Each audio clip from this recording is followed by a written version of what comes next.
ఏం చెప్తారు చదవండి అన్న. తండ్రులారా మీ పిల్లలకు కోపము రేపక, తండ్రులారా మీ పిల్లల కోపము లేపక ప్రభు యొక్క శిక్షలోను బోధలోను వారిని పెంచుడి. చూడండి, ప్రభు యొక్క శిక్షలోను బోధలోను వారిని పెంచుడి. శిక్షలోను బోధలోను వారిని పెంచండి అంటున్నాడు. హల్లెలూయా. ఎప్పుడైతే నువ్వు శిక్షిస్తావో, ఎప్పుడైతే నువ్వు బోధిస్తావో, ఎప్పుడైతే వాళ్ళని అలా పెంచుతావో, దాని అర్థం ఏంటంటే నువ్వు వాళ్ళని వాక్యంలో నింపుతున్నావు అని అర్థం. హల్లెలూయా, హల్లెలూయా.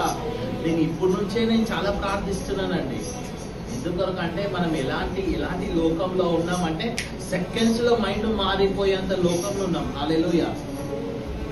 సెకండ్స్ లో మన మనసు మారిపోతుంది, సెకండ్స్ లో మన ఆలోచన మారిపోతుంది. కానీ ఇప్పుడు నుంచే మన పిల్లలను మనం శిక్షలను, దేవుని యొక్క బోధలను నేర్పించినట్లయితే, ఒక్కొక్క 10 years అలా నేర్పించినట్లయితే, తర్వాత వాళ్ళు నొక్కి పెట్టేసినా చాలు, జీవితంలో ఎక్కడ పడిపోయి. హల్లెలూయా, హల్లెలూయా. పిల్లలనే దేవుడు మనకి ఇచ్చిన బహుమానం. హల్లెలూయా. ఆ బహుమానాన్ని మనం ఎంత జాగ్రత్తగా పెంచుతామో, ఆ బహుమానాన్ని ఎంత జాగ్రత్తగా చూస్తామో, ఆ బహుమానాన్ని ఎంతగా దేవుని ఒక వాక్యంలో నింపుతామో నేను చెప్తున్నానండి. 10 years తర్వాత మీరు వాళ్ళని వదిలిపెట్టేస్తే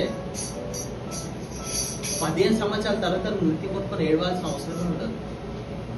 హల్లెలూయా. అయ్యో నా పిల్లలు ఎందుకు ఇలా చేస్తున్నారు, అయ్యో నా పిల్లలు ఎందుకు ఈతోలు వెళ్తున్నారు, అయ్యో నా పిల్లలు ఎందుకు నాకు విరోధంగా తిన్నారు, అయ్యో నా పిల్లలు ఎందుకు ఇలా చేస్తున్నారు అని నువ్వు ఏడవాల్సిన అవసరమే ఉండదు.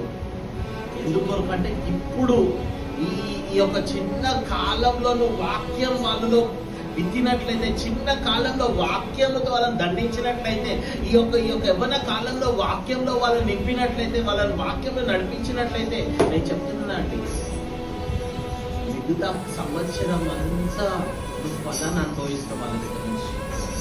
హల్లెలూయా, హల్లెలూయా, హల్లెలూయా, హల్లెలూయా. ఇంకొకే పౌలు చెప్తున్నాడు, శాస్త్రం అంటున్నాడు. ఇంగ్లీష్ లో చాలా తెలుగుంటే ఒక్కొక్క దగ్గర నేను చదివినానండి ఇంగ్లీష్ పేపర్లో. అది ఏ ట్రాన్స్లేషన్ తెలియదు కానీ పౌలు అంటాడు ఇది ధర్మశాస్త్రం అంటాడు, ఇది లా. ఎందుకు అంత క్లియర్ గా చెప్తున్నాడు అంటే, ఇది నువ్వు పాటిస్తేనే నువ్వు ఆశీర్వదించబడతావు. అప్పుడు నాకు అర్థమైంది ఏంటంటే, కృప, దేవుని ఒక కృప చాలా ఇంపార్టెంట్. కానీ ఎక్కడెక్కడైతే కొత్త నిబంధనలు, ప్రత్యేకంగా పౌలు సువార్తలో కమాండ్మెంట్, లా అనేది వస్తుందంటే చాలా సీరియస్ గా తీసుకోవాలి. హల్లెలూయా, హల్లెలూయా.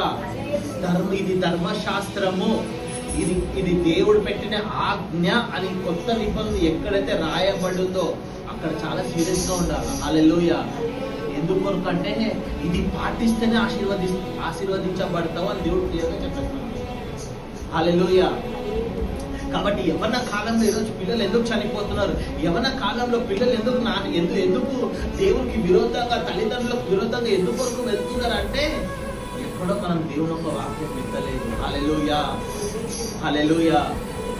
చాలా ఇంపార్టెంట్ అండి.